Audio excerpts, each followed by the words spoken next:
We've heard from a friend who's making an attempt to restore his Passap pinky and has some unusual questions. And even though this isn't something many people will ever run into, we thought we'd cover it in a video so that it's available just in case anybody does.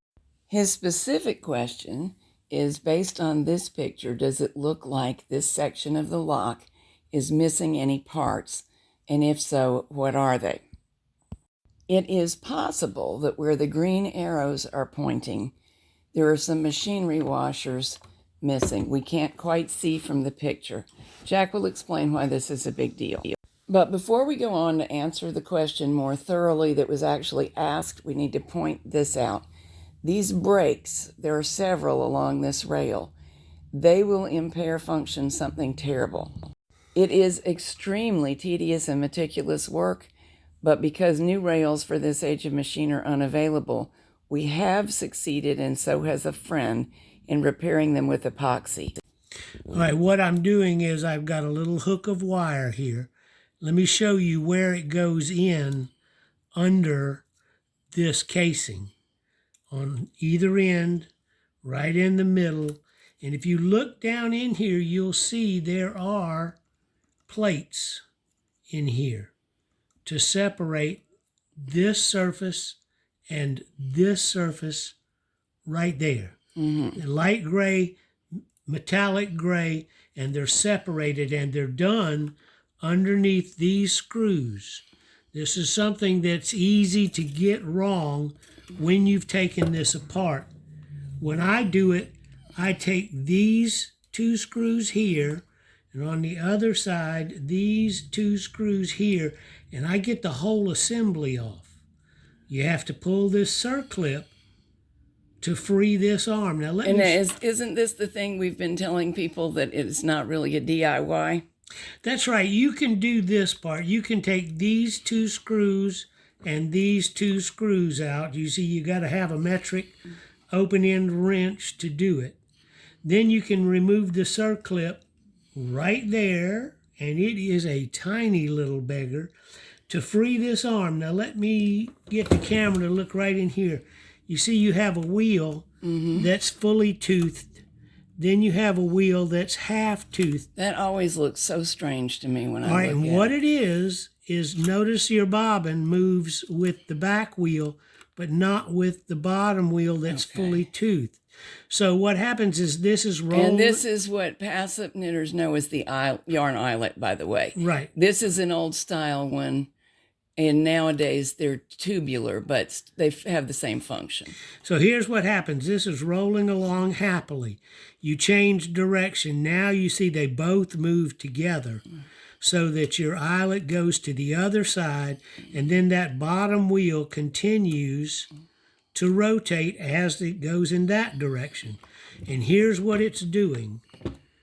That half tooth is moving not only the eyelet holder, but look right here at your stripper holder. They tip up and down. Right, and here's the one on the other side. Yeah. You can see they alternate, I believe. As you change direction, now this fully toothed wheel just continues to roll along in the direction it's going in. When it changes, it brings the top guy with it, and then it just continues to roll along.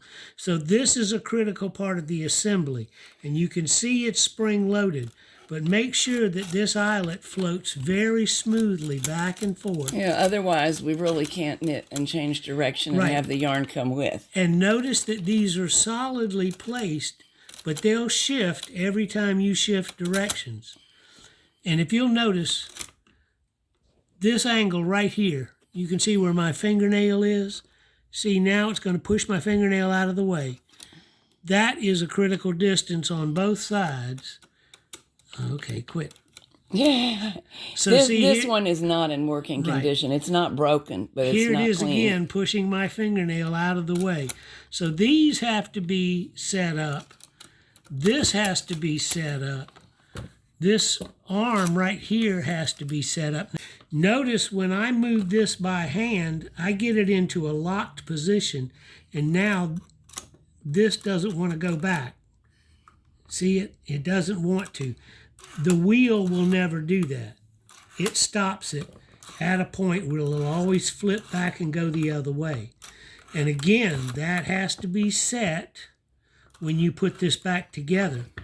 But the part that we want to make clear is under this nut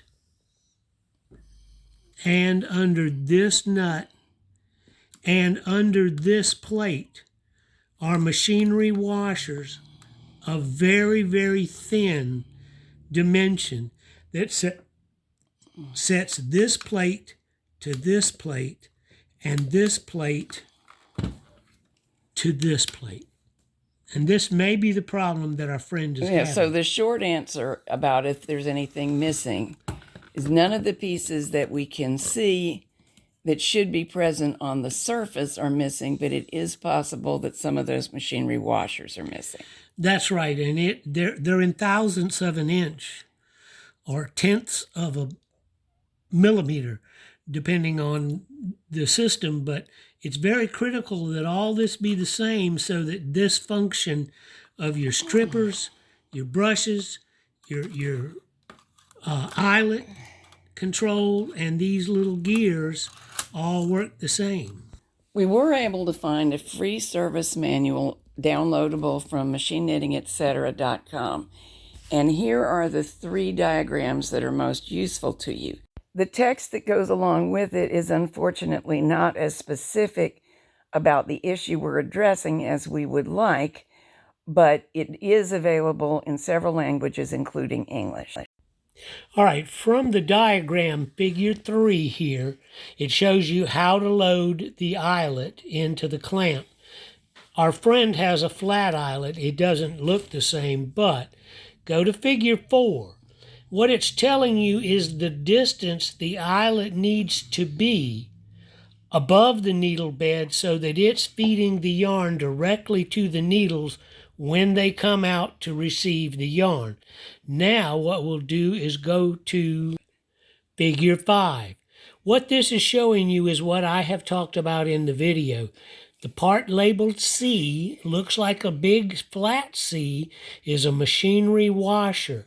It goes under the plate on surrounding that screw shaft. That's what's setting the distance they're talking about for the eyelet to be in exactly the right distance above the needle bed so that the yarn goes right where the needle can grab it.